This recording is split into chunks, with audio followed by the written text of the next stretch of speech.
వాళ్ళ ప్రెస్ కాన్ఫరెన్స్లో వాళ్ళ కార్యకర్తలు మాట్లాడుతూ అటు ఆ దిక్కొక నాయకుడు ఈ దిక్కొక నాయకుడు అని కమెంట్ చేశారు. టీఆర్ఎస్ వాళ్ళందరికీ ఒక మాట చెప్పాలనుకున్న బ్రదర్, భారతీయ జనతా పార్టీ కార్యకర్త ప్రతి దిక్కు ఉంటాడు. ఒక్కసారి ఆలోచించుకోండి. ఇదే సరూర్ నగర్లో భారతీయ జనతా పార్టీ కార్యకర్తలు అన్ని దిక్కులో ఉంటే రేపు వచ్చే జిహెచ్ఎంసీ ఎన్నికల్లో మీ పార్టీ ఏ దిక్కుకు పోతుంది అది కూడా గుర్తుపెట్టుకోవాలి. ఇంకొకటి, టీఆర్ఎస్ పార్టీ అంటే కేవలం ఒక టైటానిక్ షిప్. మీకు తెలుసు, టైటానిక్ షిప్ కూడా భారీ ఎత్తున తయారు చేసి చాలామంది జనాన్ని మోసుకెళ్దాం అనుకున్నారు. కానీ కాలంలో అది జర్నీ చేస్తుంటే ఏమైందో మీ అందరికీ తెలుసు. ఇవాళ టీఆర్ఎస్ పార్టీ కూడా అదే పరిస్థితిలో ఉంది. సింకింగ్ షిప్, అది సింక్ అయిపోతున్న షిప్. కాబట్టి మీ గురించి మేము ఎక్కువ ఆలోచించాల్సిన పని లేదు. అదేవిధంగా టీఆర్ఎస్ కార్యకర్తలు, మా యొక్క భారతీయ జనతా పార్టీ కార్యకర్తలని డిజిటల్ మీడియాలో చాలా యాక్టివ్గా ఉన్నామని మీరు కమెంట్ చేస్తున్నారు. ఎస్, మీరు అన్నది కరెక్టే. డిజిటల్ మీడియాలో అవునన్నా కాదన్నా Bharatiya Janata party central leadership నుంచి మా ఒక చిన్న కార్యకర్త వరకు కూడా ఖచ్చితంగా డిజిటల్ మీడియాలో మేము యాక్టివ్గా ఉంటాము. మాకు అర్థమవుతుంది డిజిటల్ మీడియాలో మాకు వచ్చిన స్పందననే కానీ మాకు వచ్చిన రెస్పాన్స్ చూసి సరూర్ నగర్ డివిజన్లో ఉన్న ప్రతి టీఆర్ఎస్ కార్యకర్త భయప్రాంతులకు గురవుతున్నారు.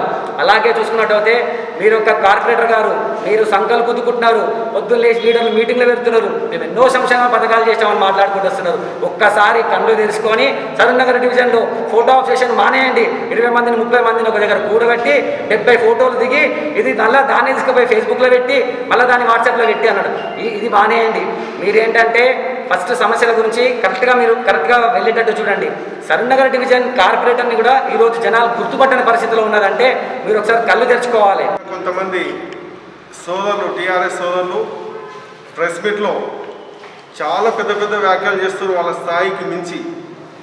దయచేసి డివిజన్ స్థాయి నాయకులు రాష్ట్రం, దేశం స్థాయిలో మాట్లాడుతారు. బీజేపీ పార్టీకి ఎక్కడ డిపాజిట్ రావట్లేదని. అయ్యా, ఈరోజు దొడ్డిదారిన గెలిపించుకున్న కవిత గారు మా మీద, నిజామాబాద్ ఎంపీ మీద ఓడిపోయినటువంటి కవితని ఈరోజు దొడ్డిదారిన మిగతా పార్టీలందరినీ భయభ్రాంతులు గురి చేసి పార్టీలు జైన్ చేసుకొని గెలుచుకున్నారు. అది గొప్ప గెలుచుడు కాదని గుర్తుపెట్టుకోండి దయచేసి. మీ పెద్ద నాయకులు, మీ కేసీఆర్ ఎన్నిసార్లు అయితే మాట్లాడినో 17 ఎంపీ సీట్లు మావే, మా దోస్తుని కలుపుకొని ఒకటి కలుపుకొని 16, ఆయన ఒకటి 17 లెక్కలు చెప్పినప్పుడు మీరు మాటలు గుర్తున్నాయో లేదో మీకు? ఎన్ని సీట్లు ఓడిపోయారు? 7 సీట్లు ఓడిపోయారు. దాంట్లో మెజార్టీగా 4 సీట్లు మేమే గెలిచినాం, మేము ఎంపీ సీట్లు. ఇదే కేటీఆర్ ఎన్నిసార్లు మాట్లాడిండు కిషన్ రెడ్డి గురించి. కిషన్ అన్న మీ పార్టీ గెలవదు, మోడీ గెలవరు, మీ మినిస్టర్ గారు కలగానే ఉండిపోతుంది అన్నారు. అయ్యా, కలనా నిజమా ఒకసారి తెలుసుకొని చూడండి. మీరు దయచేసి ఏంటంటే మాట్లాడే మాటల్ని, మీ పార్టీ అబద్ధాల పుట్టుకలోనే ఉంది. మీ పార్టీ అబద్ధాలతో పుట్టినటువంటి పార్టీ. పొద్దున్న లేస్తే అబద్ధాలు తప్పిస్తే ఇంకొకటి మాట్లాడరు. ఈరోజు ఎల్ఆర్ఎస్ తీసుకొచ్చి ఎల్ఆర్ఎస్ని డైవర్ట్ చేస్తుంది. ఇది కొత్త స్కీమ్ పెట్టింది. సర్వే ఆల్రెడీ సమగ్ర సర్వే ఇంతకుముందు చేసినారు, మళ్ళీ ఇప్పుడు ఒక సర్వే తీసుకొచ్చి. లేదంటే ఎల్ఆర్ఎస్ మర్చిపోవాలి పబ్లిక్. అందరికీ 2000 పింఛన్ ఇస్తున్నారు, లేకుంటే షాదీ ముబారక్ పేరు చెప్తున్నారు. 2000 ఇచ్చి ఒక్కొక్క ఇంటికి వెళ్ళి 2 లక్షలు తీసుకెళ్తున్నారు. ఆ సంగతి మర్చిపోతలేరు పబ్లిక్ అంతా గుర్తుంది. మీకు వీఆర్ఎస్ ఇచ్చే టైం దగ్గర పడింది. మీకు స్టార్ట్ అయింది ఎట్లమో. 100 తప్పులు చేసిన తర్వాతనే శశిపాలని శ్రీకృష్ణుడు ఎట్లయితే వధించిండో, ప్రజలు మిమ్మల్ని తప్పకుండా మీ 100 తప్పుల గురించి వెయిట్ చేస్తున్నారు. మీ తప్పులు దగ్గరకు వచ్చినాయి. ఈసారి ఇక్కడ నుంచే మొదలవుతుంది, జిహెచ్ఎంసీ నుంచి మొదలవుతుంది. వచ్చే అసెంబ్లీ ఎలక్షన్లకు మీరంతా సమాప్తం కావడం, ప్రజలంతా వెయిట్ చేస్తున్నారు మిమ్మల్ని ఎప్పుడు ఇంటికి పంపించాలని. వీఆర్ఎస్ పంపించేస్తే హ్యాపీగా ఉంటుంది. తప్పకుండా మీ మాటలు, మీరు చేతలు, మీ స్థాయిని మర్చిపోయి మాట్లాడకండి. నిన్న మాట్లాడిన పెద్దల నుంచి చిన్న వరకు ఒక్కరు కూడా మినిమం లాంగ్వేజ్ కూడా ఎవరు యూజ్ చేయలే. మాటలు మాకు ఎవరికి రాక కాదు, మీకంటే 100% మాట్లాడగలుగుతాం. మా సభ్యత, సంస్కృతి, మా పార్టీ మాకు నేర్పించిన క్రమశిక్షణ మమ్మల్ని చేతులు కట్టేసి మాట్లాడిస్తుంది. దయచేసి అది గమనించండి. ఇంతటితో సరిపోదు. ఈ ఒక్కసారి సరిపోదు అనుకుంటే మళ్ళీసారి మాట్లాడదాం. ఇంకా ఫేస్ టు ఫేస్ కూర్చొని మాట్లాడదాం. ఈరోజు ప్రెస్ మీట్ వరకే మాట్లాడుతున్నాం కదా, ఇంకో ఫేస్ టు ఫేస్ కూర్చొని మాట్లాడదాం డైరెక్ట్గా. మీరు ఎన్ని మాట్లాడతారో అన్నింటికి 10 రెట్లు మేము మాట్లాడగలుగుతాం. మీరు ఒక్కదానికి మేము 10 రియాక్షన్ ఉంటుంది మాది కూడా. మాట్లాడే ముందు పార్టీని కించపరిచే విధంగా, వ్యక్తుల్ని కించపరిచే విధంగా మీ వ్యక్తిగత విషయాలు మేము మాట్లాడినాం అనుకోండి. దయచేసి సర్నాడు డివిజన్ ఎవరు తిరగరండి. ఒక ఆయన పెద్దమని చెప్తుండు, వేరే కంపారిజన్ ఏం అవసరం లేదు. కంపారిజన్ ప్రజలు చేస్తున్నారు. ఇప్పుడు ఖచ్చితంగా మిమ్మల్ని ఇంటికి పంపించే రోజులు దగ్గర పడ్డాయి. ఖబర్దారు చాలా మాట్లాడగలుగుతాం. ఒక ఖబర్దారు కాదు, నేను 100 చెప్పగలుగుతా ఖబర్దారు. దయచేసి ఆ మాటలు కంట్రోల్ చేసుకొని రెస్పెక్ట్గా, నిజాయితీగా, ఏదైనా నీతి నిజాయితీ ఉంటే మాట్లాడండి, దానికి సమాధానం చెప్తాం. మీరు చెప్పే అన్ని అబద్ధాలకు సమాధానం చెప్పాల్సిన అవసరం కూడా లేదు. అన్ని అబద్ధాలు డివిజన్లో అభివృద్ధి అంటున్నారు. అభివృద్ధి గురించి తప్పకుండా మాట్లాడదాం. ఎక్కడ అభివృద్ధి చేసిండ్రు, ఈ 5 ఏళ్ళలో మీరు ఎక్కడెక్కడ తిరిగిండ్రు అన్నీ చూడొచ్చు. రోడ్లు మీరు కొత్తగా రోడ్లు వేసింది ఏం లేదు. ఇంకా నేను ఎక్కువ మాట్లాడటం వల్ల బాధపడతారు. ఇప్పటితో ఆపేద్దాం. దయచేసి మాట్లాడేది ఒక ఆలోచన పద్ధతితో మాట్లాడండి. మరి ఈరోజు కార్యక్రమానికి వచ్చేసినటువంటి పెద్దలందరూ కూడా స్వాగతం తెలియజేస్తూ, మరి నిన్న కొంతమంది టీఆర్ఎస్ నాయకులు ప్రెస్ మీట్ పెట్టి బీజేపీ నాయకుల గురించి మాట్లాడటం చాలా విడ్డూరంగా ఉన్నది. గత 4.5 నెలల్లో ఎక్కడ కనపడిన వీళ్ళు మాకు శుద్ధులు చెప్తున్నారు. ఈ రోజున ఈ అభివృద్ధి వాళ్ళు ఏం చేసిరనేది గత 4.5 నెలలుగా అధ్యక్షునిగా ఉన్న నేను బహిరంగ నేను కూడా సవాలు విసురుతున్నా. మీరు కూడా ఎక్కడికంటే అక్కడికి చర్చకి సిద్ధమే. ఏ కాలనీలో మీరు ఏ అభివృద్ధి చేసిర్రు, మీరు కార్పొరేట్ అయిన తర్వాత మీరు ఎన్ని నిధులు తీసుకొచ్చిర్రు, మీరు మోడీ ప్రవేశపెట్టిన పథకాలు మీరు ఏది అమలు చేస్తున్నారు దీని గురించి నేను సిద్ధంగా ఉన్నాను. బియ్యం మీరు 70 లక్షల మెట్రిక్ టన్నుల బియ్యం మీరు ఉన్నా అని చెప్తారు. దానికి కేంద్ర ప్రభుత్వము ఎఫ్ఐ కింద మీకు డబ్బులు ఇస్తే కనుక మీరు బియ్యం ఉన్నారు, అది గుర్తుపెట్టుకోవాలని చెప్పి సీనియర్ నాయకులను విజ్ఞప్తి చేస్తున్నాను. అదేవిధంగా మీరు మోడీ ప్రవేశపెట్టేటటువంటి బ్యాంక్ ఖాతాలు మీరు చేయబట్టి తీసుకుపోయి మీరు ఓపెన్ చేశారు. నిరుపేదలు అనేటువంటి వాళ్ళకి ఈ రోజున భారతీయ జనతా పార్టీ తరఫున మేము ఇంటింటికి వెళ్ళి నిరుపేదలకి చేయబట్టి తీసుకొని పోయి బ్యాంకులలో వాళ్ళకి ఖాతాలు లేనటువంటి వాళ్ళకి ఖాతాలు ఇప్పించిన ఘనత మా భారతీయ జనతా పార్టీకి ఉన్నది. అదేవిధంగా బియ్యం 28 రూపాయలు కేంద్ర ప్రభుత్వం ఇస్తుంటే ₹1 మీకు కేసీఆర్ ఇస్తే ₹1 ప్రజలు కడతారు. దీంట్లో మీరు చేసింది ఏంది? గొప్పగా చేసినట్టు మీరు శుద్ధులు చెప్తున్నారు మాకు. అదేవిధంగా కళ్యాణ లక్ష్మి పథకంలో ఏదైతే పాప బిడ్డ పుట్టంగానే 6,000 రూపాయల పథకం ఉన్నది, అదైతే ఉందో అది కూడా మన ప్రధానమంత్రి గారే ఈ యొక్క పథకం కూడా వాళ్ళే ఇస్తున్నారు.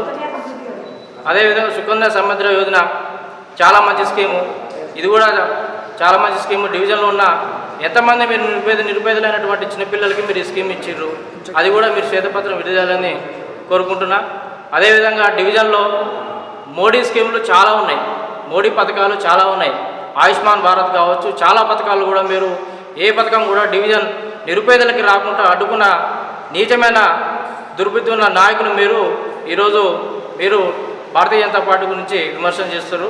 ఇది చాలా తగదు. మీ డివిజను మీరు బాగా చేసుకోవడానికి సరిలేదు, కానీ పక్క డివిజన్ గురించి మాట్లాడుతారు. నేను ఒక పెద్ద ఆయన మాట్లాడాడు, ఇది చాలా విడ్డూరంగా ఉన్నది.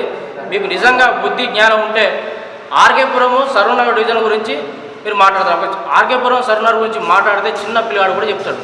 కొంచెమైనా మాట్లాడేటప్పుడు బుద్ధి జ్ఞానం అనేది నాయకులకు ఉండాలి. ఏం మాట్లాడతారు? ఆర్కేపురం సర్వనగర్ గురించి మాట్లాడతారు. ఎక్కడ ఇస్తున్నావు? మీ అర్థంలాగా తయారు చేసినావు. సర్వనగర్ ఎక్కడ నువ్వు రా చూపిస్తా నీకు. ఏడేడు ఏం చేసినావు? డాక్టర్స్ కాలేజీలో కుక్కలు అంతా తిరుగుతున్నాయి. డాక్టర్స్ కాలనీ అయ్యి 20 ఏళ్ళు అయినా కానీ ఇప్పటికాడ సీసీ రోడ్డు కూడా గతి లేదు. ఇప్పటికీ మట్టి రోడ్డు ఉన్నది. ఆడ వాటర్ ప్రాబ్లం ఉంది, కనీసం వాటర్ కనెక్షన్ లేదు.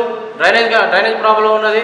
అదేవిధంగా భగత్ సింగ్ నగర్లో మెయిన్ వాళ్ళు వేసిర్రు, బిల్లులు డబల్ బిల్లులు తీసుకుర్రు, కాంట్రాక్టర్లు ఇబ్బంది పెడుతున్నారు, కాంట్రాక్టర్లు పైసలు ఇవ్వట్లేదు.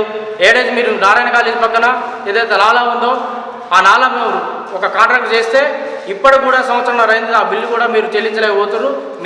మీరు అభివృద్ధి గురించి మాట్లాడేది. కాంట్రాక్టర్ ఇప్పుడు కూడా ఆత్మహత్య చేసే పరిస్థితుల్లో ఈ డివిజన్లో ఉన్నారు. మీరు కార్పొరేట్ అయిన తర్వాత ఎన్ని నిధులు తీసుకొచ్చింది? మీరు పాత నిధులే ఉన్న నిధులే మీరు వాడుకుంటారు తప్ప ఈ కేసీఆర్ ఈ టీఆర్ఎస్ ప్రభుత్వం ప్రతి డివిజన్కి కనీసం 5-10 కోట్ల రూపాయల ఫండ్ ఇచ్చిన దాఖలు లేవు.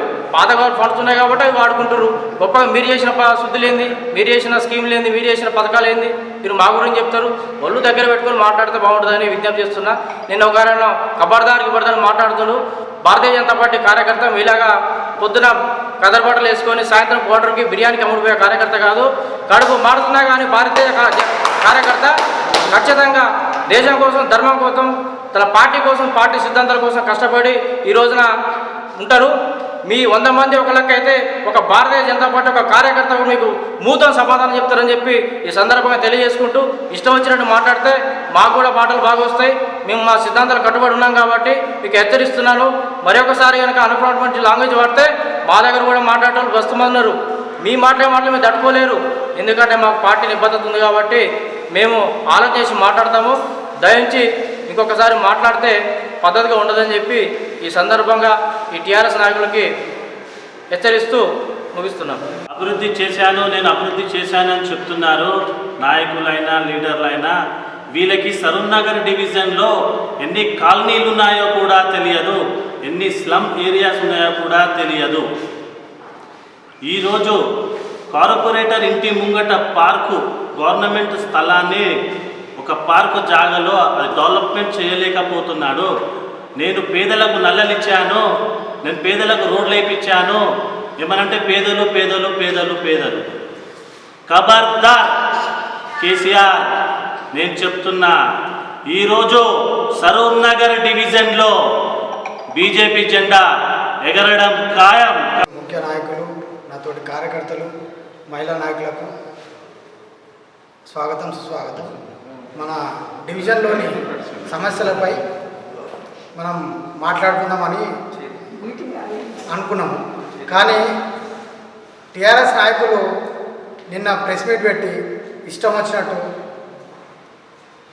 ఇక వాళ్ళ చిన్న పెద్ద లేకుండా ఒక ఆయనేమో దమ్మున్న నాయకుడు మా లీడర్ అని చెప్పుకుంటారు, ఒక ఆయనేమో అసలుకి మాటకి అద్దుబద్దు లేకుండా బీజేపీని విమర్శించే స్థాయికి ఎదిగిండు ఆయన.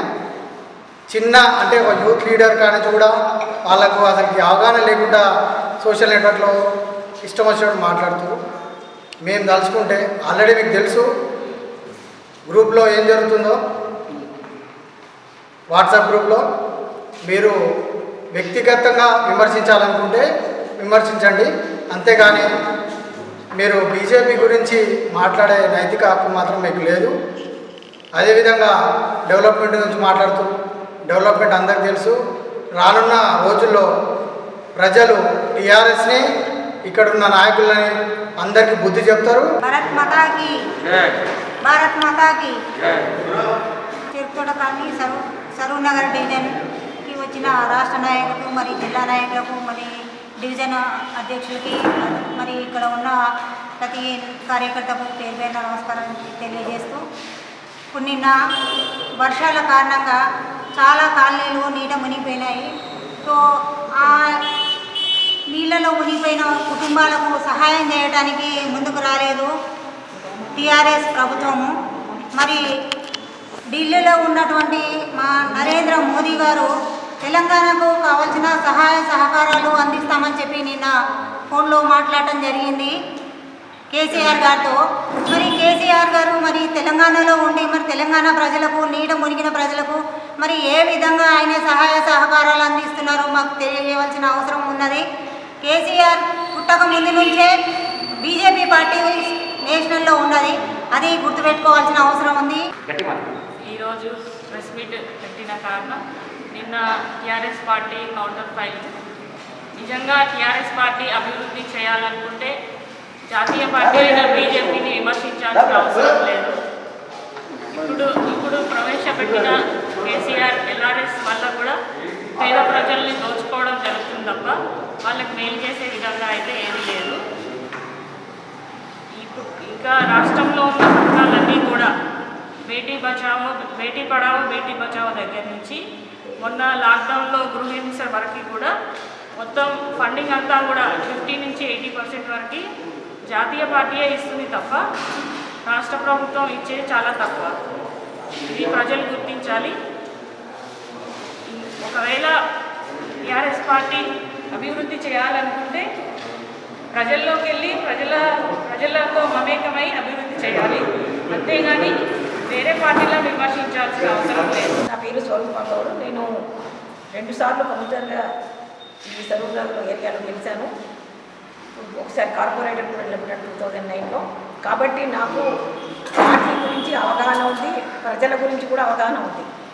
వేరే బాలకృష్ణ గారు మీరు ఏం మాట్లాడారో గుర్తుందా? మొన్న వీడియోలో కూర్చొని మేము టీఆర్ఎస్ గవర్నమెంట్ వచ్చిన తర్వాత ఇంటింటికి నల్లా ఇప్పించినాము, ఇంటింటికి డ్రైనేజ్ వేయించాము, రోడ్లు వేయించాము, ప్రతిదీ మేమే చేసినామని చెప్పారు. సరే, మీరు బస్తీలోకి వస్తారా భగత్ సింగ్ నగర్కి? పబ్లిక్లో మనం మాట్లాడదాం, సవాలుగా పబ్లిక్లో చెప్పమన్నా. అక్కడ ఎవరే పని చేసిండ్రు?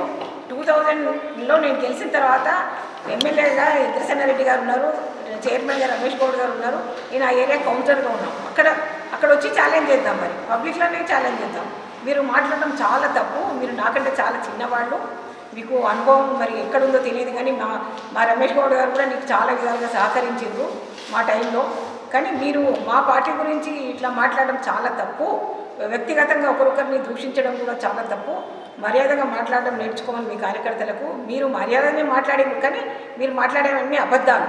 ఎందుకంటే ప్రతి ఇంటింటికి నల్లా ఇప్పించింది నేను. నాకు యాక్సిడెంట్ అయిన తర్వాత నాకు తలకు జుట్టు లేదు, నేను స్కార్ఫ్ కట్టుకొని ఇంటింటికి తిరిగి, కావాలంటే అడగండి, మీరు వెళ్ళి బస్తీలో వెళ్ళి అడగండి, ఇంటింటికి వాటర్ కనెక్షన్ ఇంద్రసేనారెడ్డి గారు నన్నే ఇప్పించమన్నారు. కాబట్టి ఇంటింటికి వెళ్ళి నేను వాళ్ళకి వాటర్ కనెక్షన్ ఇప్పించాను, రోడ్లు వేయించాను, నీళ్ళు వాళ్ళకి మొత్తం డ్రైనేజ్ వేయించాము. ఇప్పుడు అవన్నీ 20 ఏళ్ళు అయిపోయిన తర్వాత ఇప్పుడు కొంచెం ప్రాబ్లం వచ్చింది వాళ్ళకి. కానీ ఇప్పుడు మీ కార్పొరేటర్ కనీసం అక్కడ, మీ కార్పొరేటర్ గారు తెలుసా అక్కడ ఎవరికైనా? అర్ధరాత్రి పిలిచా నేను వెళ్ళేదాన్ని. అట్లా ఉండాలి. మనం ప్రజాప్రతినిధి అంటే ప్రజలకు అందుబాటులో ఉండాలి. అట్లా ఉందా మీ కార్పొరేటర్? నరసింహపురి కాలనీలో కార్పొరేటర్ ఎవరో తెలియదు అక్కడ. వాళ్ళకి ఇప్పటి వరకు ఒక్క డెవలప్మెంట్ పని కూడా కాలేదు. అంటే ఏమన్నట్టు మీరు ఎక్కడ తిరుగుతున్నారు? మీకు ఎవరో మీకు అందుబాటులో ఉన్న వాళ్ళు పిలిస్తేనే మీరు అక్కడికి వెళ్ళడము, ఏదో వాళ్ళకు చేయడము, అది తప్పు, అది చాలా. కాబట్టి మీరు అన్నీ మేమేం చేసినామనంటే ఏం చేసినారో చూపియండి, మేమేం చేసినామో చెప్తాం అక్కడ జనంలోనే మాట్లాడదాం. కాబట్టి మీరు అట్లా మాట్లాడడం చాలా తప్పు. కాబట్టి మేము వ్యక్తిగతంగా మిమ్మల్ని ఏం దూషించట్లేదు. మీరు మాట్లాడేది మాత్రం చాలా తప్పు. సవాల్ చేద్దాం, కావాలంటే మీరు రండి, బస్తీలోకి రండి, సవాల్ చేద్దాం. ఈ విషయంలో మాత్రం నేను తప్పకుండా ముందుంటాను. ఎందుకంటే నేను ఇప్పటికీ ప్రజల్లో తిరుగుతున్నాను, ప్రజల మనిషిని. ఎంతోమందికి పెన్షన్లు ఇప్పించినాను, అడగండి మీరు అక్కడ పెన్షన్స్ లిస్టు. మీరు షాదీ ముబారక్ అంటున్నారు, ఎంతమందికి ఇచ్చిండ్రు చూపించండి నాకు లిస్టు. షాదీ ముబారక్ ఒకరిద్దరికి ఇప్పేయగానే అయిపోతుందా? రైతు బంధు అంటారు, రైతు బంధు ఎక్కడిది? ప్రజల సొమ్మే అది. వాళ్ళు అడిగినరా? ప్రజలు అడిగినరా మిమ్మల్ని? మీ గవర్నమెంట్ కావాలని ఓట్ల కోసం మీరు ఆ పని చేసి ఓట్లు దండుకున్నారు తప్పితే అది అదంతా తప్పే, ఏదైనా తప్పే మీరు చేసిన పని. కాబట్టి నేను ఈ వీడియో అంతా మిమ్మల్ని ప్రశ్నిస్తున్నాను. జనతా పార్టీ బీజేపీ ముఖ్య నాయకుల సమావేశానికి వచ్చేసిన నాయకులకి, కార్యకర్తలకి, మహిళా మాతలకి స్వాగతం తెలియజేస్తున్నాను. మరి నిన్న కొంతమంది పింకీలందరూ కలిసి సమావేశం పెట్టుకున్నారు. బీజేపీ మీద అభాండాలు వేస్తూ అన్నీ తప్పుడు మాట్లాడుతూ మా నాయకుల మీద వ్యక్తిగత దూషణలు చేస్తూ మాట్లాడుతున్నారు. మరి మేము ఇట్లా మీపైన వ్యక్తిగత దూషణలు చేస్తే మీరు ఇంట్లో నుంచి బయటికి వెళ్ళని పరిస్థితి ఉంటుంది మీకు. ఎందుకంటే మీ చరిత్ర అట్లాంటిది. మేము కనుక మిమ్మల్ని టార్గెట్ చేస్తే మీరు పబ్లిక్లో తిరగలేరు. ఎందుకంటే ఇదే 2011లో అంబేద్కర్ కాలనీ గవర్నమెంట్ స్కూల్ ఏదైతే పాపడమ్స్ వెనకాల ఉన్న గ్రౌండ్ని అక్కడ కూర్చున్న పింక్ కండవాలు వేసుకున్న పింకీలందరూ అప్పుడు వివిధ పార్టీలు ఉన్న వాళ్ళు ఇప్పుడు అందరూ కలిసి ఆ పింక్ కలర్ వేసుకొని కూర్చున్నారు. వాళ్ళంతా గద్దలు లెక్క ఆ స్కూల్ భూమిని కబ్జా చేయడానికి చూసారు. అప్పుడున్న మా బీజేపీ పెద్ద నాయకులు మేమందరం కలిసి దాన్ని అడ్డుకొని కలెక్టర్ దృష్టికి తీసుకెళ్తే దానిపైన తీవ్రమైన చర్యలు తీసుకోవడం జరిగింది అప్పుడున్న కలెక్టరు. అది ఇప్పటికీ కోర్టులో కేసు నడుస్తుంది. ఆ చరిత్ర అంతా వాళ్ళకి తెలుసు. మిమ్మల్ని ఖబర్దారని నేను హెచ్చరిస్తున్నాను. మీరు మమ్మల్ని హెచ్చరించడం కాదు, మేము మిమ్మల్ని ఖబర్దారు, మీ చరిత్ర అంతా బయటికి తీస్తాం. ఇంకో విషయం, ఆ భగత్ సింగ్ మా నాయకులంతా పాదయాత్ర చేస్తుంటే నిజంగా కూడా పబ్లిక్ చెప్తున్నారు, కార్పొరేటర్ ఎవరైతే మేము చూడలేదు అంటున్నారు. ఇక్కడ వాస్తవం గుర్తు చేసుకోండి, కార్పొరేటర్ అంటే అనితా గారు వస్తారు ఇక్కడ. ప్రతిసారి దయాకర్ రెడ్డి గారు వచ్చి మాట్లాడుతున్నారు. ఎప్పుడు కూడా కార్పొరేటర్ ఎప్పుడు కూడా సీన్లోకి రాలేదు. ఎంతసేపు అలా భర్త వచ్చి మాట్లాడతారు తప్పించి ఎప్పుడు కూడా కార్పొరేటర్ గారు వచ్చి ఎప్పుడు మాట్లాడారు. కార్పొరేటర్ అంటే మాకు ఇక్కడ అనిత గారు, ఆమె మేడం వచ్చి మాట్లాడాలి కానీ వాళ్ళ హస్బెండ్ వచ్చి మాట్లాడతాం. ఆయన కార్పొరేటరా మేడం కార్పొరేటరా కానీ అది మీకే విజ్ఞప్తి వదిలేస్తున్నాను. భారత్ మాతాకి జై. ఎక్కడైనా అభివృద్ధి అనుకుంటా ఎక్కడైనా అభివృద్ధి కార్యక్రమాలు ఎక్కడైనా జరగలేదు. మరి భగత్ సింగ్ నగర్ చూసుకుంటే మా ఎమ్మెల్యే ఉన్నప్పుడు, ఇంద్రసేరెడ్డి ఉన్నప్పుడు, గొప్ప గారు ఉన్నప్పుడు అండర్ టెన్నిస్ కూడా అప్పుడే జరిగింది. రూపాయి నెల రమేష్ గౌడ్ ఉన్నప్పుడు రూపాయి నెల కలెక్షన్ కూడా అప్పుడే జరిగినాయి. 10 ఏళ్ల కింద బోరింగ్ వేసినాయి, అవే బోర్లు ఉన్నాయి. ఏడన్నా పబ్లిక్ తాగడానికి బోర్లు కూడా లేదు. అలాంటి ఉన్నది అభివృద్ధి కార్యక్రమాలు ఎట్లా చేస్తారు వీళ్ళు? ఏడాది చేసారు. డబుల్ బెడ్రూమ్ ఇచ్చిరా, దక్షిణాలు ఏదైనా, లేకపోతే అంబేద్కర్ కాలనీలు ఇచ్చిరా, ఏమన్నా ఒక రోడ్ ఏమైనా అయిపోతుంది, ఏదైనా రోడ్ మీద రోడ్ ఏమైనా అయిపోతుందా? ఎక్కడ అభివృద్ధి చేసారు? ఎక్కడ అభివృద్ధి ఇంతవరకు కాలేదు.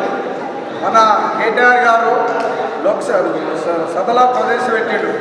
1800 గ్రేటర్ హైదరాబాదు ఆ రోజే ఏర్పడ్డదంటే మరి ఆ రోజు రాజులు పరిపాలించారు. వాళ్ళు రాజుల భోగాలకు రాజుల పరిపాలనకు వాళ్ళ కేసు కూడా ఆ రోడ్లు అది ప్రవేశపెట్టి మేము విశ్వనగరం చేస్తేనంటే ఆయన ప్రవేశించి వెళ్ళి 2-3 గంటలకే విశ్వనగరం అయిపోయింది. మొత్తం జలమయం అయిపోయింది దేశం అంతా. జనం చచ్చిపోయి ఎక్కడ చూసినా విశ్వనగరం ఎట్లా చేస్తారు? రోడ్ల మీద గుడిసెలు తీసేపిస్తారా? విశ్వనగరం అంటే ఏంది? మొత్తానికి 500 గజాలు ఉండాలి. 500 గజాలంటే పెద్ద లైన్లు ఉండాలి. విశ్వనగరం చేయగలుగుతాడా? విశ్వనగరం చేయగలుగుతాడా? ఇప్పుడు ఎక్కడ చూసిన జలం అయిపోయింది. మొన్ననే 3 రోజుల కిందనే మాట్లాడింది ఆయన. విశ్వనగరం చేస్తాడు ప్రవేశపెట్టింది. తెల్లారితే మొత్తం విశ్వనగరం అయిపోయింది. మొత్తం ఎక్కడ చూసినా జలమైనాలు. ఇలాంటివి జరిగినాయి. పరిస్థితి ఏంటంటే ఎప్పుడో జరిగిన రజాకారులకు వంతు పాటుకుంటా ఇంకా వాళ్ళ ఆయన రజాకారులకే వంతు పాడుతుంది. ఇప్పటివరకు కూడా ఆ పార్టీ గెలిచిన పరిస్థితి రజాకారులను ఇంకా మెచ్చుకుంటా పోతున్నారు వాళ్ళు. ఈ దేశం ఇంకా ఇదే రకంగా జరుగుతుంది. ఇక చిన్న గలి నాయకులు వచ్చి ఏడుకెళ్ళి వచ్చి ఫైనాన్షియల్ చేసుకుంటా, ఆర్డర్ చేసుకుంటా, రియల్ ఎస్టేట్ చేసుకుంటా ఇవాళ బీజేపీ పార్టీని కవర్దార్ అంటే ఎక్కడో వచ్చి కవర్దార్ అంటారు. ఎక్కడి నుంచి వచ్చారు మీరు? వస్తే పద్ధతితో మాట్లాడాలి. ప్రతి ఒక్కరికి హక్కు ఉంది, ప్రతి పార్టీకి ఉంది, విమర్శించడానికి హక్కు ఉన్నది. ఇష్టం వచ్చిన మాటలు కాదు మాట్లాడేది. కవర్దార్ అంటే ఏంటి? దేని కవర్దారు? ఓన్ బెదిరిస్తున్నావు నువ్వు? ఎవరిని బెదిరిస్తున్నారు? కవర్దార్ అంటే ఏంటి? మా కార్యకర్తలు బయటికి వెళ్తే కవర్దార్ కాదు, ఇళ్ళకి వెళ్ళి బయటికి వెళ్ళకూడదు. నిన్న బిడ్డ చూడు, చిన్నపిల్లలు మీరు అదేనా మాట్లాడేది నువ్వు? అది పద్ధతి కాదు, నేర్చుకోరి. మా భారతీయ జనతా పార్టీ అంటే ఓ పద్ధతి, నిబంధనలు ఉన్నాయి, సిద్ధాంతం ఉంది. సిద్ధాంతంతో వచ్చిన మేమంతా 50 ఏళ్ళ నుంచి చూస్తున్నాం. ఎక్కడికి వెళ్ళొచ్చారు? ఆర్ఎస్ఎస్ అంటే ఏంది తెలుసా? అల్లకెళ్ళే పుట్టింది గుర్తుపెట్టుకొని. ఒక బీజేపీ పార్టీ అంటే అది ఏంటి అనేది అర్థం కావాలి మీకు. అర్థమవుతుంది కానీ మీకు తెలుస్తలేదా నరేంద్ర మోడీ ఏం చేసుకొస్తుందో, ప్రపంచం అంతా ఏం చూస్తుందో. ఇలా 3 రోజుల కింద ప్రవేశపెట్టి 1800 సంవత్సరం దానిలో రైతు విశ్వనగరం అప్పుడే నిరంతర కమిటీ అప్పుడే వెల్లడించారంటే ఇంకా రజాకారులకు వంతు పడుకుంటూ వస్తున్నారు వీళ్ళంతా. అదేనా మాట్లాడారు? ఇంకా కూడా అభివృద్ధి చేసుకురాని, రోడ్లు వేసుకురాని, ఒడిచేలు మునిగిపోయినాయని గట్లాడి చేయకుండా ఏమో చెప్తున్నారు. ఇంకా ఇప్పుడు డబుల్ బెడ్రూమ్ ఒకరికి ఇచ్చిన పాపం పోలే. డబుల్ బెడ్రూమ్ ఒక్కరు ఎక్కడైనా ఇచ్చిన పాపం పోలే. పేరుకి తీసుకుపోతున్నారు. కాంగ్రెస్ తీసుకొచ్చారు. టీవీలో చూసినాం మేము అంతవరకే. టీవీలో చూసినాం. ఆ గాడ ఇచ్చినా గీడ ఇచ్చినా అని చెప్తున్నారు కానీ ఎక్కడైనా చేసింది కాదు. మోసం చేసి 10,000 కోట్లు అప్పులు చేసి రైతు బంధాన్ని అదని ఇదని ఓట్లు వేపించుకొని పబ్లిక్ని మొదలు పెట్టుకుంటూ పోతున్నారు. ఖబర్దారు, ఎవరున్నా కానీ మంచిగా మాట్లాడిన పిల్లలు తెలియకున్నా ఏదున్నా డిజైన్లు అయినా కానీ ఒక డిజైన్కి వచ్చి తిరిగి చూడరు. ఎన్ని ఉన్నాయి మన డిజైన్? 60 బూతులు ఉన్నాయి. బీజేపీ అందరికీ 65 బూతులు వస్తాయి. మీకు 65 వస్తాయి, నాకు 65 వస్తాయి. చూద్దామని 65 బూతులు మేము మీటింగ్ పెడతాం. మా జనం ఖబర్దార్ అంటే ఎట్లా? ఖబర్దార్ మేము మా దమ్ము చూపిస్తాం. అప్పుడు ఖబర్దార్ అని చేసాం. అది పద్ధతి కాదు. పార్టీ భారతీయ జనతా పార్టీని విమర్శించే నైతిక హక్కు వాళ్ళకు లేదు. ఒక్కసారి గతాన్ని గుర్తు చేసుకోండి. ఒక 15-20 సంవత్సరాలు వెనక్కి పోయిన తర్వాత 1000 రోడ్లు వేసినట్టు బిల్లులు శాంక్షన్ చేసుకొని డ్వాక్రా గ్రూపులకు వచ్చిన రివైలింగ్ ఫండ్ని మహిళలను మోసం చేసిన రోజులు ఇవన్నీ చాలా ఉన్నాయి. ఎవరికి మీరు ఒక రేషన్ కార్డు కూడా ఇప్పించలేదు. బయట మాత్రం ఖద్దరు బట్టలు వేసుకొని చెలామని అవుతుంటారు. దయచేసి మిత్రులారా, ఏ మాటలు మాట్లాడాలో ఆ మాటలే మాట్లాడండి. ఉదయం చేస్తే మనం ఒక ఏరియాలో తిరుగుతుంటాము. మా పార్టీని విమర్శించే నైతిక హక్కు కూడా మీకు లేదు. మా నాయకులను విమర్శించే నైతిక హక్కు కూడా లేదు. ఇక టాప్ టు బాటంకి వెళ్తే మేమై బయటికి వెళ్తే మిమ్మల్ని అడుగడుగున విమర్శిస్తాం. మేము బయటికి వెళ్తే మీరు బస్తీలలో కూడా తిరగలేరు. ఖబర్దార్ అని అందరికీ వస్తుంది.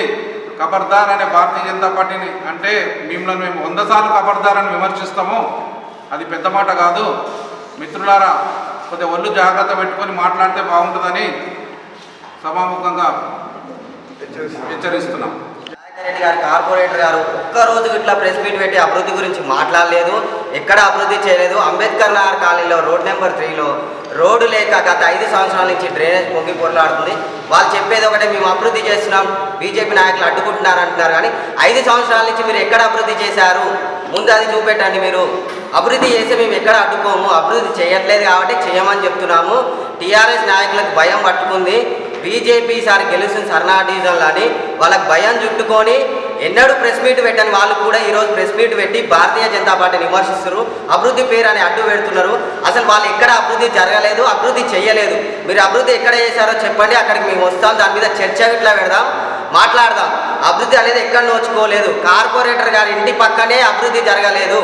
ఎక్కడో ఎందుకు పొద్దున్న లేసే వేలాది మంది రాస్తారు గణేశం టెంపుల్ దగ్గర అంబేద్కర్ నగర్ రోడ్లో విపరీతమైన చెత్త చెదారం, వర్షాకాలంలో చాలా ఇబ్బందికరమైన పరిస్థితి. ఎన్నోసార్లు వాళ్ళకి చెప్పినా కానీ పట్టించుకునే నాదులు లేరు, అధికారులు పట్టించుకోరు, నాయకులు పట్టించుకోరు. అని అంటే మేము అభివృద్ధి చేసినాం అని చెప్పే మాట తప్ప ఎక్కడ అభివృద్ధి లేదు, మీరు చేసిందంతా శూన్యమే. మీకు ఓటమి భయం పట్టుకొని ప్రెస్ మీట్లు పెట్టి తిక్క తిక్కగా మాట్లాడుతున్నారు.